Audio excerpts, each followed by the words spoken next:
एक मिनट पूना भगत मांडर से, मुंगेर से मोतीलाल महतो, धनबाद से राजेश रतन, कोडरमा से मनोज कुमार यादव, बरही से कृष्णा यादव, बरकट्ठा से महेंद्र प्रसाद मंडल, हजारीबाग सदर से उदय मेहता, डाल्टनगंज से अनिकेत मेहता, गोड्डा से परिमल ठाकुर, गांडे से अखिल अख्तर उर्फ रिजवान, धनबाद से सपन कुमार मोदक, खरसवा से पांडुराम हाइब्रू, सिंधरी से उषा देवी, बोकारो से सरोज कुमारी। किसको कहाँ से टिकट मिला? जी आज सबसे पहले मांडर विधानसभा जो शेड्यूल ट्राइब के लिए आरक्षित है, रांची जिला और साउथ छोटा नागपुर का पार्ट है। पूना भगत जी वहाँ के प्रत्याशी है। टुंडी विधानसभा जो कि चर्चित विधानसभा है, क्योंकि वो विधानसभा मेरी है, लेकिन डुमरी मेरा डिमांड हुआ, उसके लिए जो डुमरी के चर्चित नेता हैं मोतीलाल महतो जी उन्हें डुमरी शिफ्ट किया गया है, सीट को एक्सचेंज कर सकते हैं।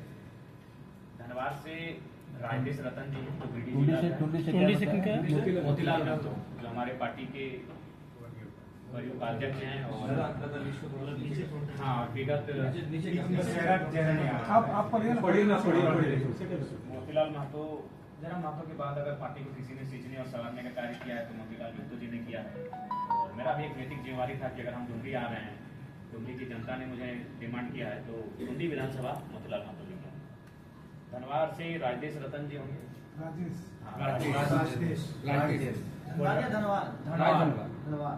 कोडरमा राजेश रतन,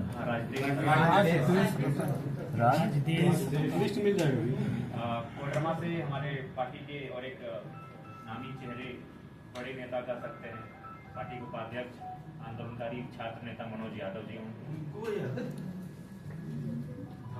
बरही से कृष्णा यादव जी हमारे प्रत्याशी हैं। बरकट्ठा से महेंद्र प्रसाद मंडल जी हमारे प्रत्याशी हैं। हजारीबाग सदर से बरकट्ठा से महेंद्र प्रसाद मंडल,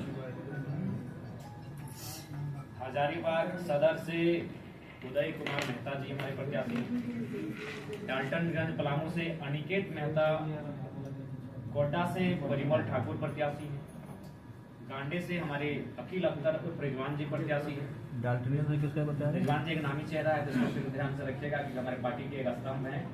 और आपको आपके सवाल से पहले ही हम उत्तर देना चाहेंगे। उन पर जो एक जांच कमेटी बैठी थी, उस जांच कमेटी की रिपोर्ट 2 दिन पूर्व उनको बाय पोस्ट प्रधान मास्टर ने भेज दिया है।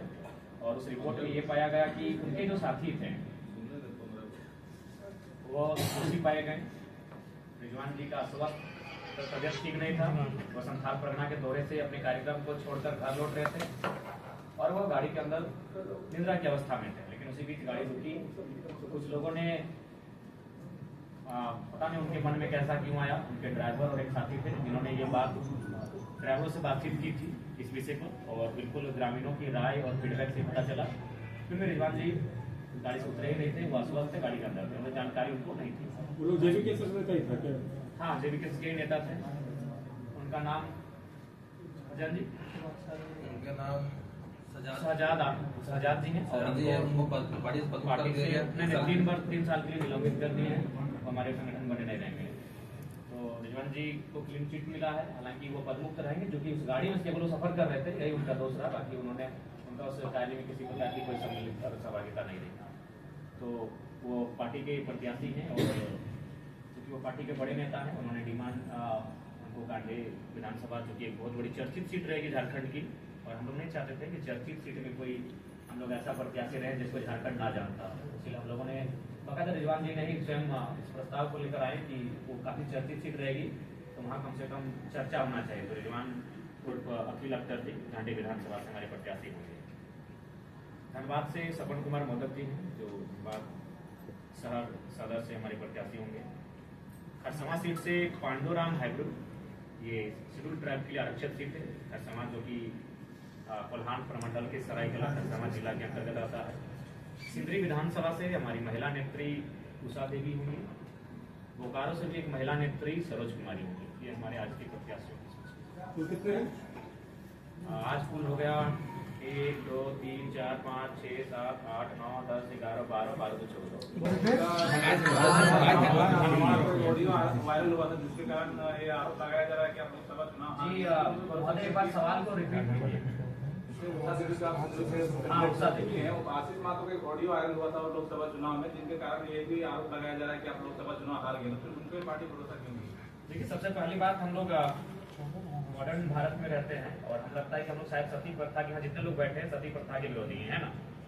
जितने लोग बैठे सती प्रथा के हम लोग विरोधी हैं। तो सती प्रथा में क्या होता था कि पुरुष के बाद उसकी स्त्री को जलना पड़ता था। तो क्या आशीष महतो की कृत से हम उषा महतो उषा देवी को जिम्मेदार ठहराएंगे? क्या उचित है? क्या उनको इस घटना की जानकारी थी? क्या उनकी सहमति थी? तो आशीष महतो के कार्य से हम उषा महतो का मूल्यांकन नहीं कर सकते। दूसरी बात आपको बता दें, संगठन में आशीष महतो का परिचय उषा महतो से था, उषा महतो से आशीष महतो जी का परिचय नहीं था।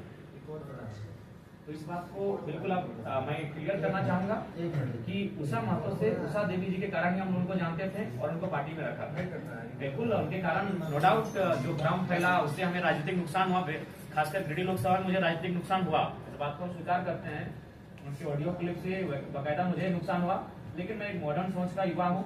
मैं उनकी कृत से उनकी अर्धांगिनी की कृत्य का आकलन और मूल्यांकन नहीं कर रहा हूँ। इसीलिए वो पहली सिंदरी क्षेत्र की पहली महिला है जो घर से बाहर आई थी, आलोचनाओं को सहा, महिला होने के कारण बहुत सारा समस्याओं का सामना करना पड़ा, अपने बच्चों को छोड़ा, अपने पति से भी उनका बहुत बार मनमुटाव रहा। उसके बाद भी पार्टी का संगठन के लगातार कार्य की और हमें लगता है कि मानव श्रृंखला से पहले से वो हमारे साथ है, मानव श्रृंखला से पहले से उषा देवी मानव श्रृंखला से पहले से हमारे साथ है।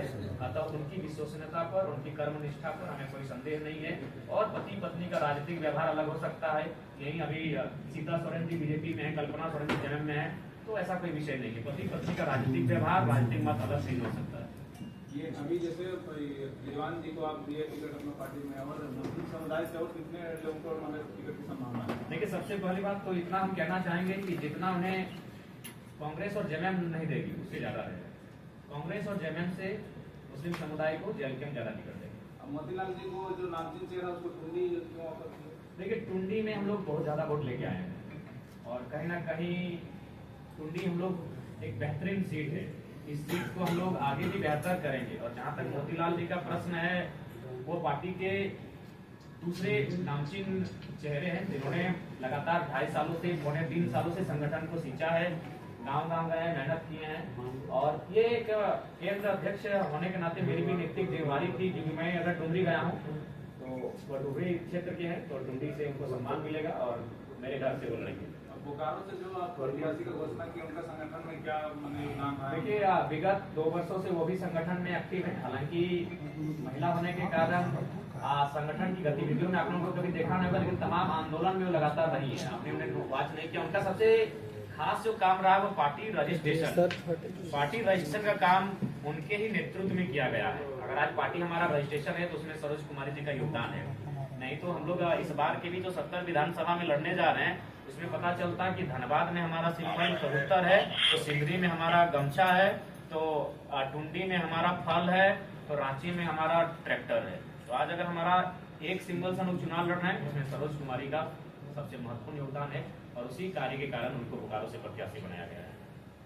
जितने भी विधानसभा सीट है पिछले दशक में हॉट सीट बना हुआ है, जरा मातो वहाँ से खड़े हो रहे हैं तो वहाँ की प्रतिनिधित्व भी बहुत ज्यादा टफ होगा, तो क्या रणनीति रहेगी आपकी वहाँ चुनाव? देखिए रणनीति हमारी यही रहेगी कि पिछली बार हम लोगों ने जो भूल की थी, क्योंकि चुनाव बेशक केडर जिताते हैं, बूथ मैनेजमेंट जिताती है, लेकिन हम लोगों ने केवल अपने कार्यक्रम में ध्यान दिया था और इतना कार्यक्रम हुआ कि कभी हम लोग को वार रूम में बैठने का अवसर नहीं मिला, कभी अपने कार्यकर्ताओं से मिलने का अवसर नहीं मिला, कभी उस क्षेत्र के 2 लोगों से टेलीफोन में बात करने का अवसर नहीं मिला। हमारी हार का सबसे बड़ा कारण ये था। इस बार उन भूलों को हम लोग सुधारेंगे और हम लोग सभाओं के साथ साथ, रैलियों के साथ साथ कार्यकर्ताओं सम्मेलन पर लोग जोड़ देंगे। जरा मातो कई सवाल पर्चा भरेंगे डुमरी के अलावा? जी ये तो तय है, क्योंकि पार्टी के केंद्र अध्यक्ष होने के नाते पार्टी का जो निर्देश है मुझे लेकर, क्योंकि दो जगह से हम प्रत्याशी होंगे और दूसरे सीट कहाँ से होंगे इसकी घोषणा प्रेस कॉन्फ्रेंस के माध्यम से करेंगे। तीसरी चौथी सूची तक हम लोग कर देंगे। आप जितने भी सीट जारी कर रहे हो जातीय समीकरण को देखते हुए आप कर रहे हैं, तो आगे की जो सूची जारी होगी किस प्रकार होगी? देखिए, सबसे पहली बात हम लोग सामाजिक न्याय के पक्षधर हैं। हर एक छोटी सी आयु में मैंने तो लोकसभा से ही प्रयास किया है कि सामाजिक समीकरण को, सामाजिक न्याय को साधा जाए।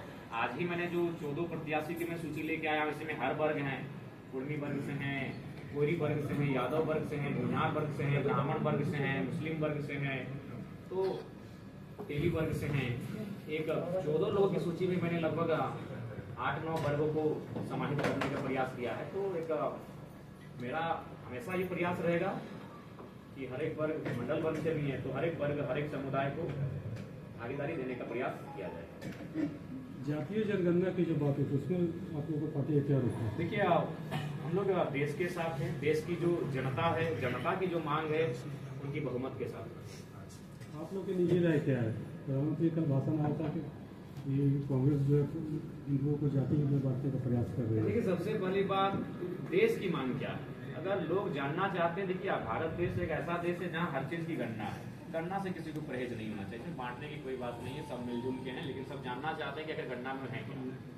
अगला लिस्ट कब तक? अगला लिस्ट अब पता नहीं, शायद प्रेस कॉन्फ्रेंस के अवसर से मौका मिले या ना मिले, लेकिन अगला लिस्ट हमें लगता है कि आज रात को भी हो सकता है, कल सुबह भी हो सकती है। हम प्रयास करेंगे दुर्गा पूजा 10वीं तक सारी सीटों की घोषणा कर दी जाए, ताकि हमारे जो प्रत्याशी हैं उनको पर्याप्त समय मिल जाएगा चुनाव लड़ने के लिए। शराबबंदी को लेकर क्या कुछ? देखिए, शराबबंदी बिल्कुल एक पहल, अच्छी पहल है, लेकिन झारखंड की परिस्थितियों के आधार पर इस पर हम लोग आगे सोचेंगे। क्योंकि आप जिस सीट से चुनाव लड़ रहे हैं बहुत चर्चा कर रहे थे, क्योंकि वहाँ पे टाइगर जगन्नाथ को तो शुरू से जब से झारखंड आजाद हुआ तब से लड़ रहे हैं और जीत रहे हैं। इस बार देवी वहाँ से लड़ेगी, तो उसको आप किस तरीके से देख रहे हैं कि वो? देखिए, चुनौतियां तो हर एक सीट में है। हम कहीं से भी लड़ते हैं, हम कुंडी से भी लड़ेंगे तो चुनौती है, हम मांडू भी जाएंगे, गर्मो भी जाएंगे तो चुनौती है। चुनौती हर एक सीट में है, क्योंकि विधानसभा का चुनाव है। तो हम लोग उस चुनौतियों से निपटने के लिए तैयार हैं और मेहनत लगातार कर रहे हैं। मेहनत इतनी कर रहे हैं कि हम परसों साहेबगंज में थे, अगली सुबह हजारीबाग में थे, अगली उसकी रात को रांची में और आज हम धनबाद में हैं। यानी भारत में अपनी बड़ाई और प्रशंसा नहीं कर रहा हूँ, भारत में कोई लीडर इतना मेहनत फिलहाल वर्तमान में नहीं कर रहा। संथाल को लेकर क्या कुछ रणनीति है? संथाल का दृश्य तो आपके सामने है, आदरणीय मीडिया बंधुओं। संथाल जब हम गए थे धनबाद से गाड़ी में बैठ के अपने दोस्तों के साथ, हम लोग यही चर्चा की है कि भाई लोग सुनने आएंगे कि नहीं आएंगे। अगर नहीं आएंगे तो उनको बोलिएगा कि बंद कमरे में ही मीटिंग करें। अगर चूंकि हमारा स्टाइल स्कॉर्पियो में स्पीच देना, तो उतनी संख्या में लोग नहीं आएंगे तो एक बंद कमरे में ही मीटिंग करें, वहीं हम लोग अपनी बात रखेंगे। लेकिन जब संथाल परगना में हमारी एंट्री हुई, बाबा बैद्यनाथ के निवास स्थान में झारखंड में, तो बड़ा अद्भुत दृश्य था। जरमुंडी में जो सभा हुई, उसके बाद वहाँ से गोटा गए, गोटा में भी वही दृश्य था। महात्मा में रात को पहुंचे सो दृश्य वो था। और राजमहल में तो फिर अद्भुत दृश्य था। राजमहल गंगा के तट पर जो मेरा सम्मान हुआ, जो भीड़ दिखी, संथाल परगना की 5 सभाओं को देखने के बाद मुझे लगा नहीं कि वो धनबाद से बाहर है।